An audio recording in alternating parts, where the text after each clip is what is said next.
Hi everybody, Michael Briand here from Micro-Distillerie. I would just like to introduce our products before we go and visit the distillery and our equipment. So we're the first distillery in the world to do a wild mushroom gin.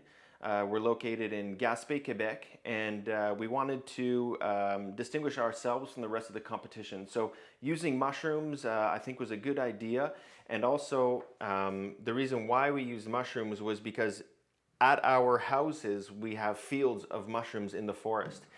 So we thought that going with the original gin tradition of you take what's around your house in order to make your recipe, we thought that was a great idea. So we have the normal gin, which is the gin radun. We use a variety of 4 different kinds of mushrooms: the chanterelle, the tube chanterelle, honey mushroom, and the candy cap mushroom.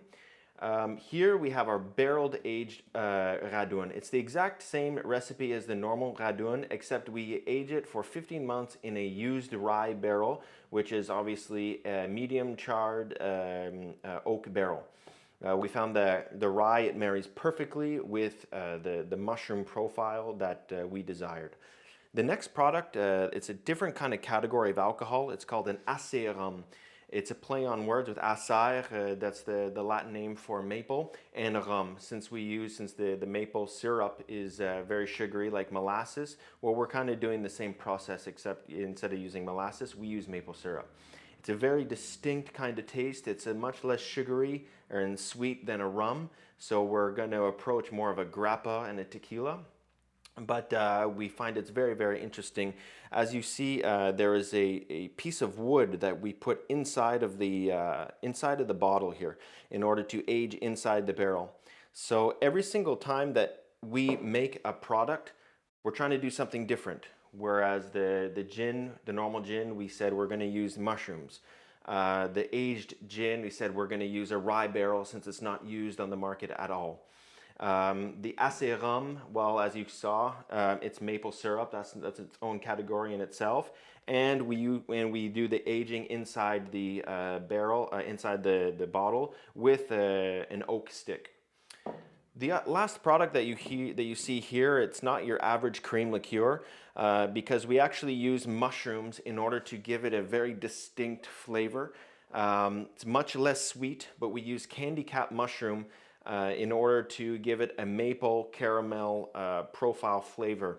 People can't believe that it's a mushroom that gives that kind of taste, and we're very proud of that. So these are our 4 products that we have currently on the market. We're looking to make a very small production of whiskey in the future, but these 4 products are something that we produce on a regular basis. So if you want to come with me, we're going to go look at our equipment, and I'll show you how we make our gin.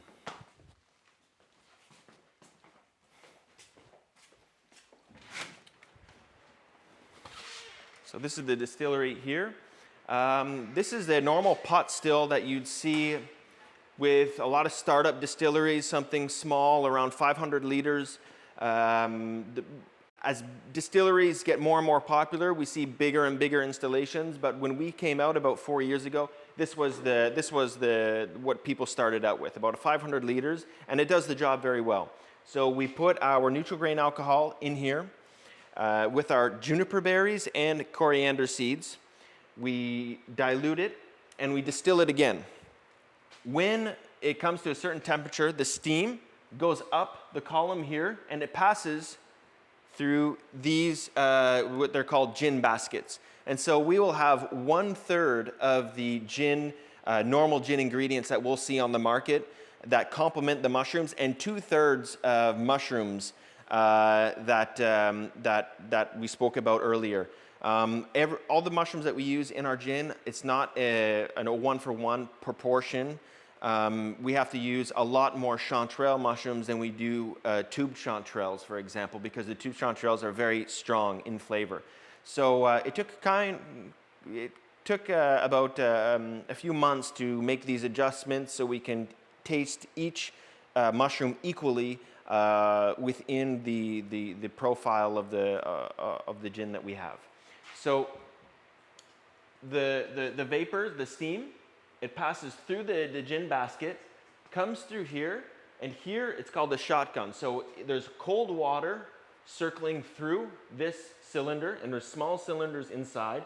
It condenses, and the steam condenses into liquid, and then the distillate comes in here, and then when it gets to about half, we stop the production, and we'll put spring water in it, bring it to 43%, and we're ready to do our bottling from that point on. So it's a production that we're able to do about 2 batches. Since we have 2 lines going at the same time, 2 loops, we are able to do 2 per 6 days. So it's a pretty good production size for the demand that we have now. But since we're looking to go towards the German market, we're going to be well accomplished in that full capacity that we're looking for. If you just follow me here, I'm going to show you the normal standard size that we see now in distilleries. So a bigger pot still that you'd see with fermenters and a mash tun. So we'll start with the mash tun first. A mash tun we'll see at a lot of breweries. So what people use a mash tun for is taking the sugars out of the cereal, so out of the barley or the wheat or whatever you want to use for your product. You mix it with water, you bring it to a certain temperature.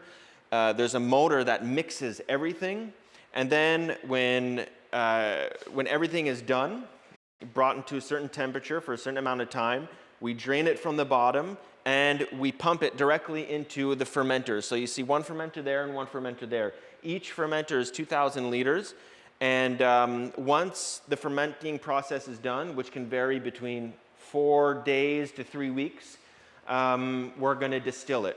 So to give you an idea, as you probably already know, on let's say 1,000 liters, in 1,000 liters of fermented product, so a beer at 10%, in the best case scenario, which doesn't exist, but in the best case scenario, you'll get 100 liters. And so this is why you need a lot bigger equipment in order to do a whiskey production. So this here is our, as I said before, it's our pot still. As you can see, the copper head is on top, and this is stainless.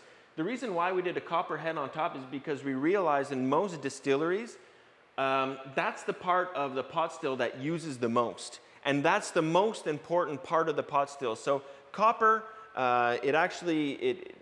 it's there to has a chemical reaction in order to take the taste of sulfur out of the spirit. And so we decided to put a copper onion head along with a basket inside the onion head filled with copper linen. So we're able to get as much surface contact to the steam as much as possible for the distillate. And then, as you can see, it's not a double loop as on the other pot still that we have. It's a single loop coming all the way down to the big condenser here, and we're able to make a production that's a lot more efficient. We're able to get a lot more product out, but it takes a lot more time too. So our master distiller, when he's making a batch of acé rum, for example, so our maple syrup rum, he'll be here for between 12 to 14 hours because he has to wait. He's got to make sure that everything is done, and the whole volume inside has been taken care of. That being said, as much alcohol as he can being taken out of the mass. So this is the side of the production. I'm going to bring you into our aging shed. It's also our storage area. Where I'm going to show you some of the different kinds of barrels that we use, that we experiment with, and yeah, that's about it. So come, follow me.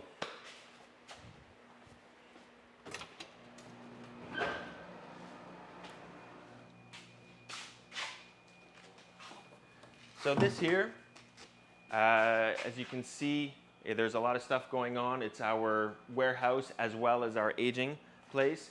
We have a different variety of barrels that we use in order to make our products. So we started a lot of our aging process with the gin, the Radun Vieilli. We tried bourbon barrels, the rye barrels, a maple barrel, tequila barrel, and rum. So far, the best product that came out with using a second-hand barrel is the rye, as I said before, aged for about 15 months. Here we have our maple syrup steel barrels that we use in order to make our acé rum. So we can't use in small quantities. Really, we really have to use big quantities of product in order to make just a few liters of alcohol, and that's why I think there's a big appeal on the market right now for this product in Europe.